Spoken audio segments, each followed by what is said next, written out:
Tito 1. Paulo, servo de Deus e apóstolo de Cristo Jesus, para levar os eleitos de Deus à fé e ao conhecimento da verdade que conduz à piedade, fé e conhecimento que se fundamentam na esperança da vida eterna, o qual Deus, que não mente, prometeu antes dos tempos eternos. No devido tempo, ele trouxe à luz a sua palavra, por meio da pregação a mim confiada por ordem de Deus, nosso Salvador, a Tito, meu verdadeiro filho em nossa fé comum. Graça e paz da parte de Deus Pai e de Cristo Jesus, nosso Salvador. A razão de tê-lo deixado em Creta foi para que você pusesse em ordem o que ainda faltava e constituísse presbíteros em cada cidade como eu o instruí. É preciso que o presbítero seja irrepreensível, marido de uma só mulher, e tenha filhos crentes, que não sejam acusados de libertinagem ou de insubmissão. Por ser encarregado da obra de Deus, é necessário que o bispo seja irrepreensível, não seja orgulhoso, não seja briguento, não seja apegado ao vinho, não seja violento nem ávido por lucro desonesto. É preciso, porém, que ele seja hospitaleiro, amigo do bem, sensato, justo, consagrado, tenha domínio próprio e apegue-se firmemente à mensagem fiel da maneira como foi ensinada, para que seja capaz de encorajar outros pela sã doutrina e de refutar os que se opõem a ela. Pois há muitos insubordinados que não passam de faladores e enganadores, especialmente os do grupo da circuncisão. É necessário que eles sejam silenciados, pois estão arruinando famílias inteiras, ensinando coisas que não devem e tudo por ganância. Um dos seus próprios profetas chegou a dizer: cretenses, sempre mentirosos, feras malignas, glutões preguiçosos. Tal testemunho é verdadeiro, portanto repreenda-os severamente, para que sejam sadios na fé e não deem atenção a lendas judaicas nem a mandamentos de homens que rejeitam a verdade. Para os puros, todas as coisas são puras, mas para os impuros e descrentes nada é puro. De fato, tanto a mente como a consciência deles estão corrompidas. Eles afirmam que conhecem a Deus, mas por seus atos o negam. São detestáveis, desobedientes e desqualificados para qualquer boa obra. Tito 2. Você, porém, fale o que está de acordo com a sã doutrina. Ensine os homens mais velhos a serem sóbrios, dignos de respeito, sensatos e sadios na fé, no amor e na perseverança. Semelhantemente, ensine as mulheres mais velhas a serem reverentes na sua maneira de viver, a não serem caluniadoras nem escravizadas a muito vinho, mas a serem capazes de ensinar o que é bom. Assim, poderão orientar as mulheres mais jovens a amarem seus maridos e seus filhos, a serem prudentes e puras, a estarem ocupadas em casa e a serem bondosas e sujeitas a seus próprios maridos, a fim de que a palavra de Deus não seja difamada. Da mesma maneira, encoraje os jovens a serem prudentes.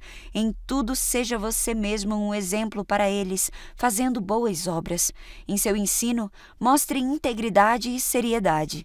Use linguagem sadia, contra a qual nada se possa dizer, para que aqueles que se lhe opõem fiquem envergonhados por não terem nada de mal para dizer a nosso respeito.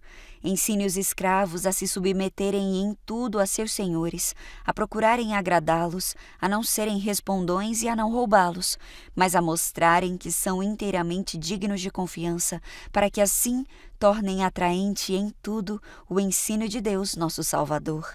Porque a graça de Deus se manifestou salvadora a todos os homens.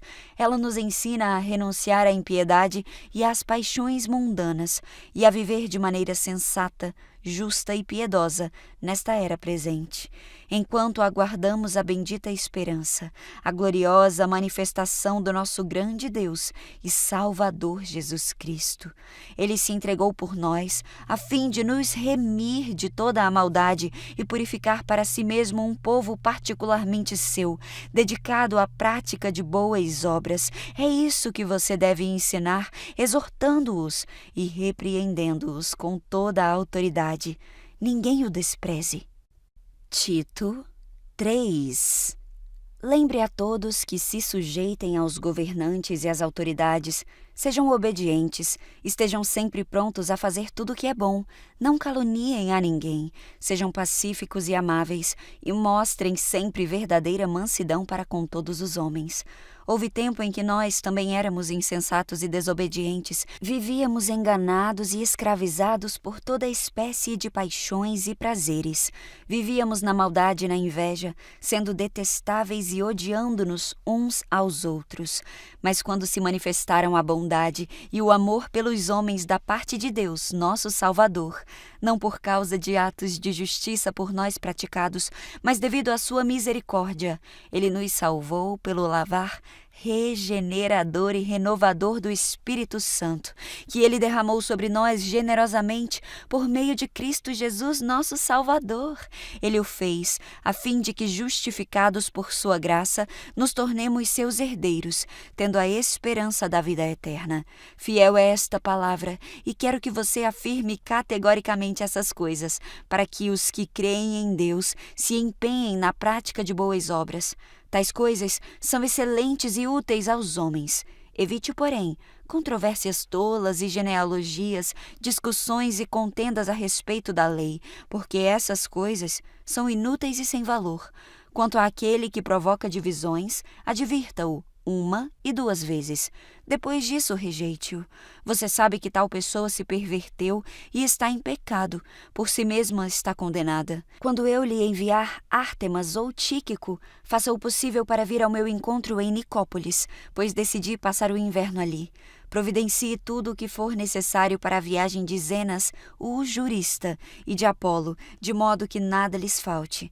Quanto aos nossos, que aprendam a dedicar-se à prática de boas obras, a fim de que supram as necessidades diárias e não sejam improdutivos.